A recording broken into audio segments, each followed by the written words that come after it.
Hey guys, once again, this is Joe with Agumon for Smash Brothers, and today I wanted to do the first in probably a small series of videos that I'm going to call Valid Points.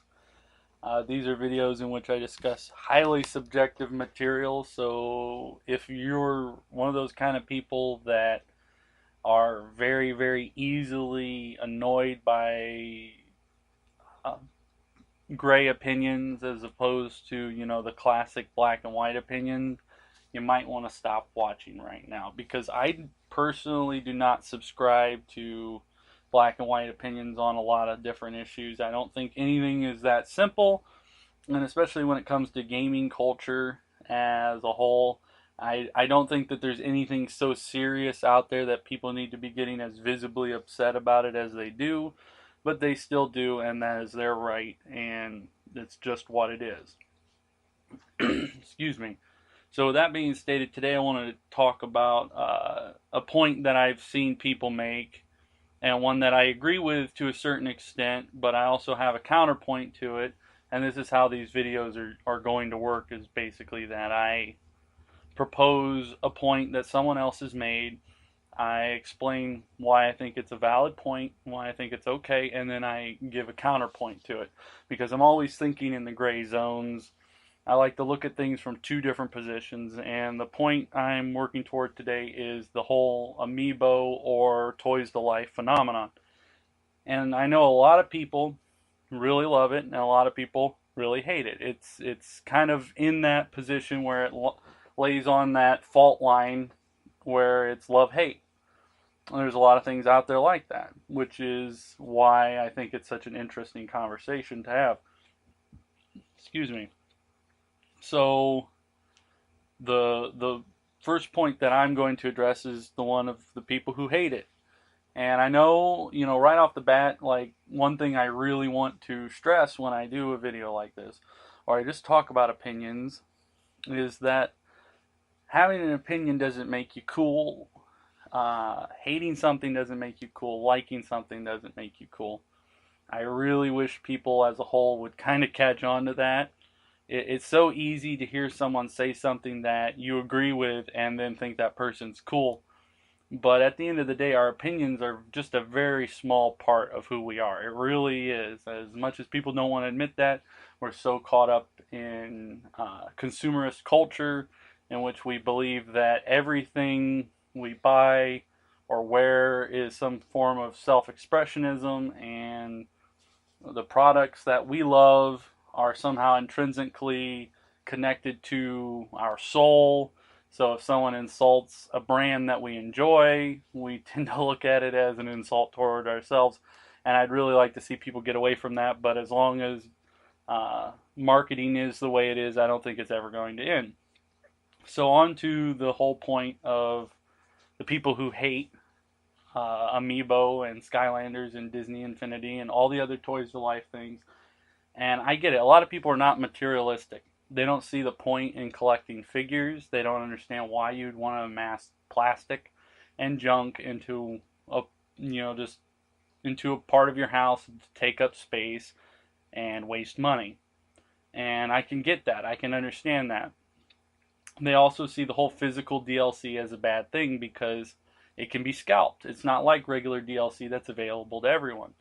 So many figures, particularly the Amiibo and some Skylanders, are exclusive to certain stores, and when that happens, that causes a whole mess of crap that screws everyone over because there's going to be people who are willing to stand out in the cold and wait till midnight to buy the figure before you so they can turn around and flip it, which is their right. They have every right to do that.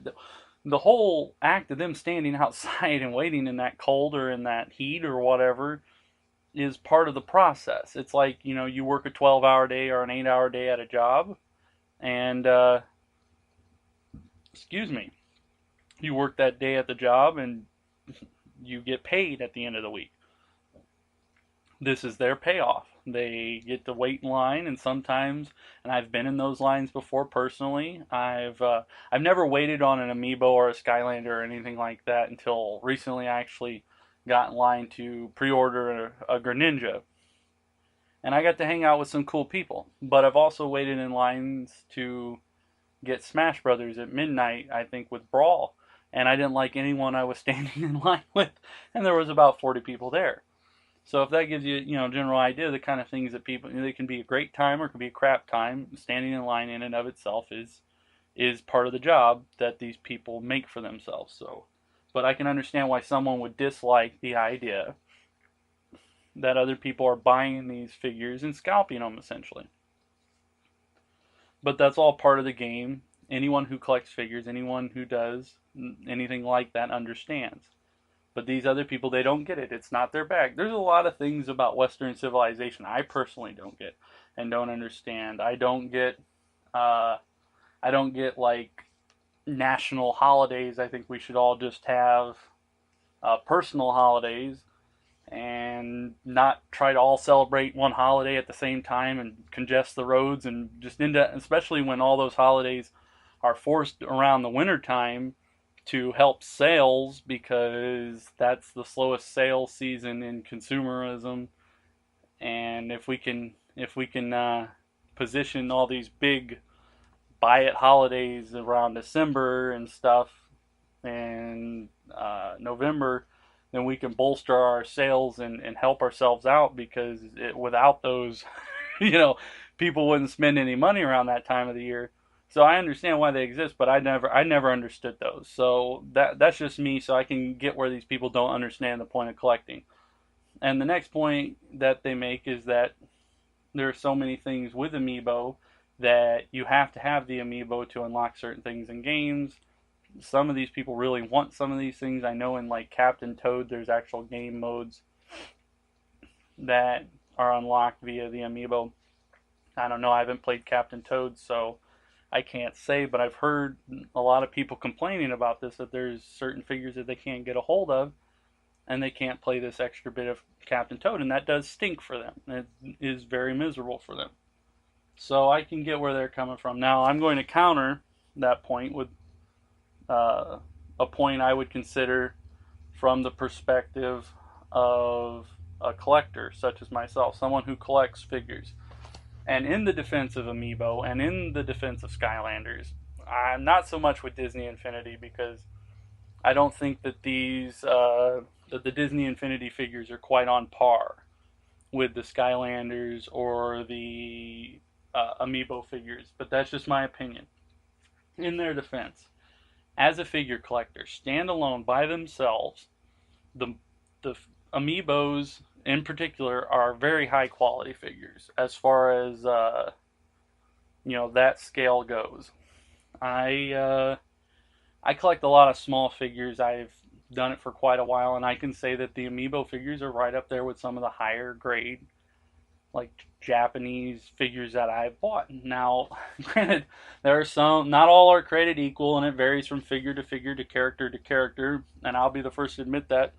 And the price point is still BS, and I agree with a lot of the people who say that $10 to $13 for a figurine is BS, and I do kind of agree with that. I think that when things start to pass the $5 point, it kind of stops being impulse buy.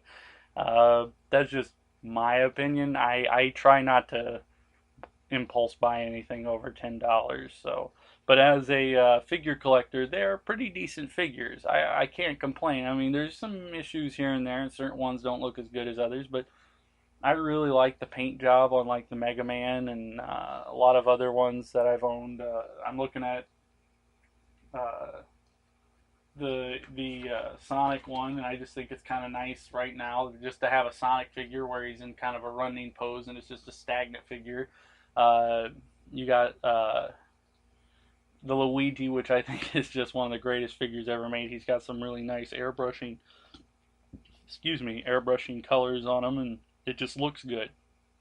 It's a decent figure. The eyes are painted remarkably well. And as far as the Skylanders go, I mean, there's a lot of Skylanders that look like butt, but a lot of other ones that look really good. They're quality figures.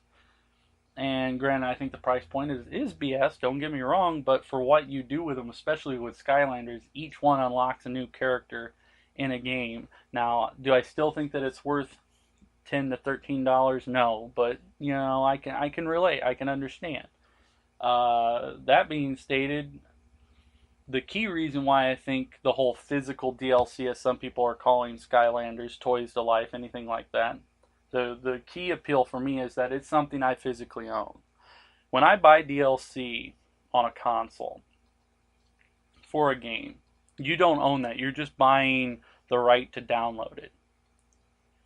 You know, up until recently, I keep saying I don't know why, but up until recently, there was a lot of things that kind of screw you over. If you lost your profile or something and you couldn't re-download that content, so you'd have to buy it again. You never own it. You never own DLC. You never own a digital game. As harsh as that sounds, and that's something that a lot of people are really going to look at me and go, "You are a jerk for saying that. How dare you insult digital games?" And while I think digital games are great, there's a lot of games that wouldn't be available if they weren't just download only. I also respect the fact that, in 10 years, I'll still have my physical games and they'll still work on the consoles that they were designed to work on. My NES games still work on an NES. In 10 years, if the games I've downloaded to my 3DS, if that 3DS dies and the Nintendo Network thing is gone and there's no support for that console anymore, I can never play those games again. That's a problem. That is a huge problem to me. So the idea of like a physical figure that I can own, something that I can own that adds DLC to a game that I can pass down to someone else, I can sell if I'm short on money and I need the money, or that I can just trade with someone else, is monumental compared to the idea of a digital license that I never own. And I know a lot of Steam fanboys are going to be going, well, that's just BS because you can download it on every computer. For how long? For how long before that becomes too unprofitable? I mean, we're seeing how much things are changing with consoles and stuff as it is. Things that were normal 10 years ago are dying out now. So for how long? How long is Steam going to allow that to happen? We can't be thinking in a sense that digital gaming is this huge revolution as much as it's just another thing that's being misused. DLC in and of itself was a great concept when it first came out. I mean, you can think about old PC games where you would get an expansion and it would be worth the money. It would be like almost a whole nother game. It would be borderline a sequel. You would have more of a game you loved. It's a dream come true. It's a freaking dream come true.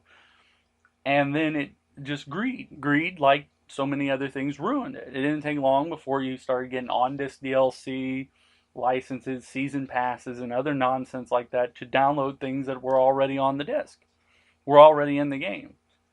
And I mean, it's pretty obvious that greed played a huge role in that.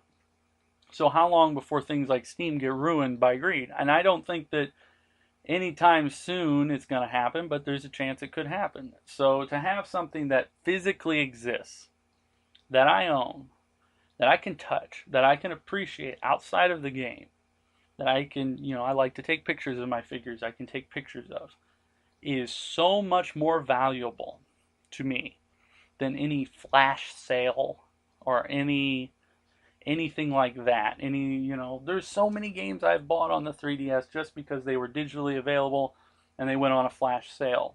And I know that's counterintuitive to the point I'm making. I'm not against digital games. I just am smart enough to realize that it's not this massive undertaking, this great revolution in gaming that's going to save it.